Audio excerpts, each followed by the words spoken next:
স্বাগতম world visit 24-এ।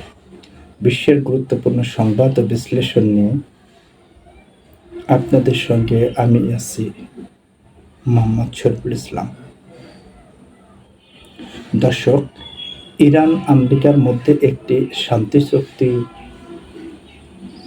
শান্তি চুক্তির খসড়া স্বাক্ষরিত হয়েছে এবং এটি নিশ্চিত করেছেন আমেরিকার প্রেসিডেন্ট ডোনাল্ড ট্রাম্প।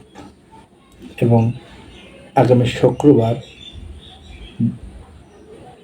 জেনেভায় এই চুক্তির চূড়ান্ত স্বাক্ষর হবে এবং এই শান্তি চুক্তিটি হয়েছে পাকিস্তানের মধ্যস্থতায়। দর্শক, এই শান্তি চুক্তিতে যা আছে তা শুধু ইরানের জয়ের গাথা আর আমেরিকার পরাজয়ের গিলানি।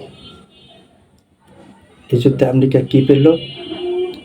আমেরিকা তার সাম্রাজ্যবাদীর যে নীতি ছিল সেই শক্তি বরং হারিয়েছে। আর ইরান এই যুদ্ধে অনেক কিছু অর্জন করেছে, যা যুদ্ধ শুরু হলে হয়তো ইরান এই সুবিধাগুলো পেত না। আমেরিকার প্রেসিডেন্ট এবং ইসরায়েলের প্রধানমন্ত্রী নেতানিয়াহু দুজনেই মূলত শুরু করেছিলেন এই যুদ্ধ যে ইরানের সমৃদ্ধকৃত ইউরেনিয়াম ধ্বংস করা, ইরানের যে বিপ্লবী সরকার আছে সেই সরকারকে উৎখাত করা। কিন্তু কাজের কাজ কিছুই হয়নি। উল্টো ইরান আমেরিকার মধ্যপ্রাচ্যে থাকা সামরিক ঘাঁটিগুলোর অধিকাংশ গুঁড়িয়ে দিয়েছে, যেগুলো এখন ব্যবহারের অনুপযোগী। এবং ইরান এটাও প্রমাণ করেছে যে মধ্যপ্রাচ্যে ইসরায়েল এতদিন যে ক্ষমতার দাপট দেখিয়েছে তা কেবল ফাঁকা বলি ছিল। আর ইসরায়েল যে আমেরিকা ছাড়া 2 ঘন্টাও টিকবে না, সেটা ডোনাল্ড ট্রাম্পও বলেছেন। দর্শক, এই যুদ্ধে ইরান কি পেল? ইরান হরমুজ প্রণালীর পূর্ণ নিয়ন্ত্রণ পেল,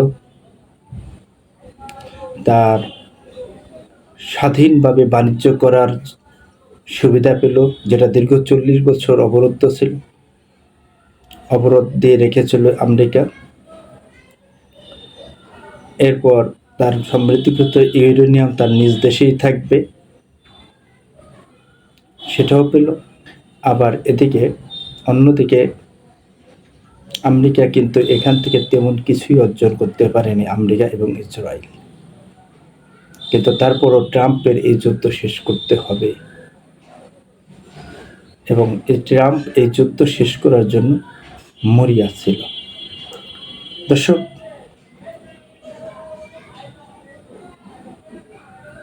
আমেরিকার জন্য শুধু দুঃসংবাদ আর দুঃসংবাদ। গত 15 জুন আনুমানিক 11:30টার দিকে আমেরিকার দক্ষিণ ক্যালিফোর্নিয়ার এডওয়ার্ডস বিমান ঘাঁটি থেকে উড্ডয়নের পর আমেরিকার যে গর্ভ B-52 বোমার বিমান উড্ডয়নের পরপরই বিধ্বস্ত হয়েছে এবং মার্কিন কর্মকর্তারা দাবি করেছেন যে এই বিমানে 8 জন আরোহী ছিল, 8 জনই নিহত হয়েছে।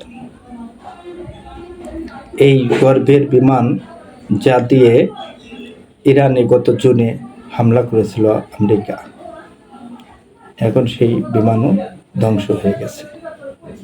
দর্শক, আজকের মতো নিউজ আপডেট পর্যন্তই। আসসালামু আলাইকুম।